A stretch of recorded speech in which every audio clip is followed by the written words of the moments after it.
Hi everyone, welcome to my channel. I'm going to show you how to draft a basic bodice block. You will need the following, or any CAD software of your choice. I'll be using QCAD.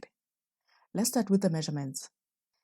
Neck circumference, measure at the base of the neck, across front, measure between the left and right underarm points. Bust circumference, measure around the most prominent part of your body. Bust point to bust point. Waist, measure around the smallest part of your torso at the same level as the elbows. Shoulder, measure from the side of the neck to the tip of the shoulder. Bust height, measure from the side of the neck to the bust point. Shoulder to waist, measure from the side of the neck over the bust to the waist. Across back, measure between the left and right back underarm points. Neck to waist, measure from the side of the neck to the waist. This is a very fitted block, so I will add 4 centimeters ease to the bust and 2 centimeters to the waist. You can change it to your liking. Now that we have all the measurements that we need, let us begin drafting. We'll start with the back. Draw a rectangle with a length of back, neck to waist measurement and a width of bust divided by 4. Square across at the midpoint. This is the armhole line. Measure neck divided by 16 vertically and make a point. Measure neck divided by 5 horizontally and make a point. Draw a line from each point joining at a right angle. Join the 2 points with a diagonal line. Draw a diagonal line to meet the previous line at a 45-degree angle. Make a curve that passes through the midpoint of that line. This is the back neckline. Draw a line at an 18-degree angle from the neck point with a length of shoulder length plus 1 centimeter for the dart.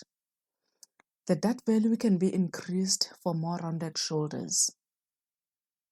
Divide the nape to armhole line by 3 and square across with a length of across back divided by 2. Square down and join the endpoints to the 2 lines with a diagonal line. Draw a line to the midpoint of a previous line.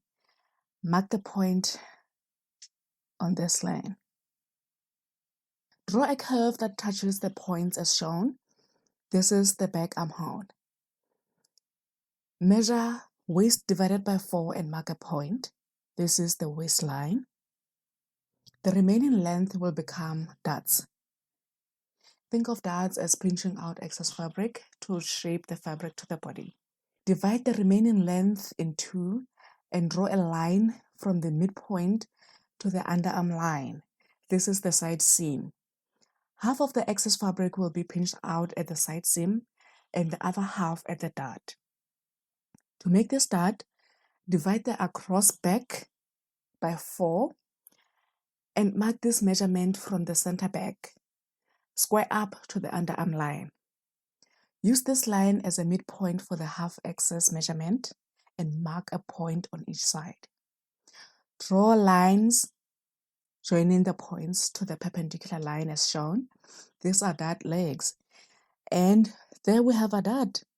Always make sure that your dart legs are the same length. Remove or erase the previous waist point to avoid confusion. Now, moving on to the shoulder dart. Draw a perpendicular line from the midpoint of the shoulder line with a length of 7 centimeters. Mark half the dart width on each side and connect with lines. Remember to make the lines the same length. Then fold the dart to close it. The dart value should be folded towards the center back and make sure the shoulder line is straight. When you unfold, you will notice a dart cap. This is called truing the dart. Do the same for the waist dart, and there is our back bodice. Moving on to the front, draw a rectangle with a length of front neck to waist measurement and width of bust divided by 4. Measure the length from the waistline.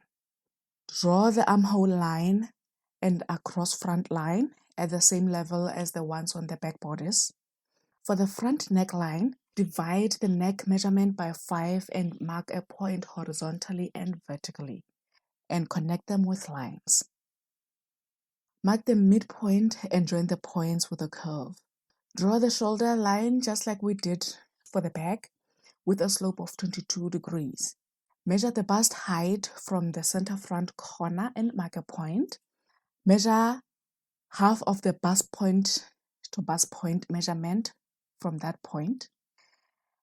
This is the bust point.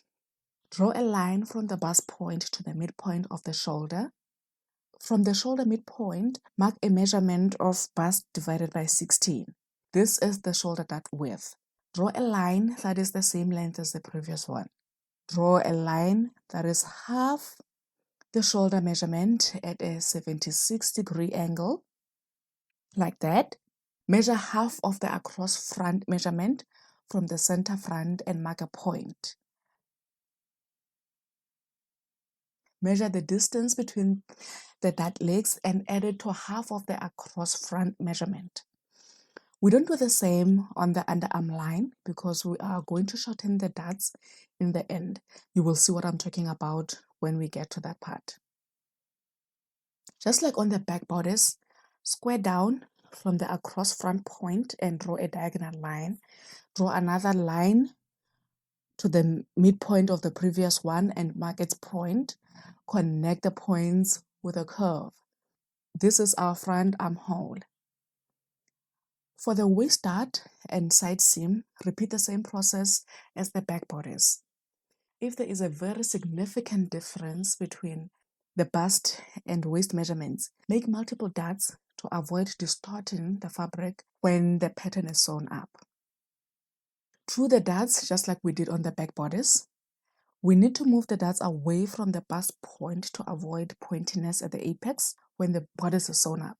The amount of distance depends on the bust size. The bigger and more rounded it is, the longer the distance. This is what I do. I measure this distance and move the dart to the underarm line. Then move the waist dart point down the same distance. Now we will add the seam allowance, notches, and labels. At the across back line, mark 2 notches and 1 notch on the front. Label the back and front, and it is also a good idea to add the date as well. Now we just need to check the curves for smooth alignment.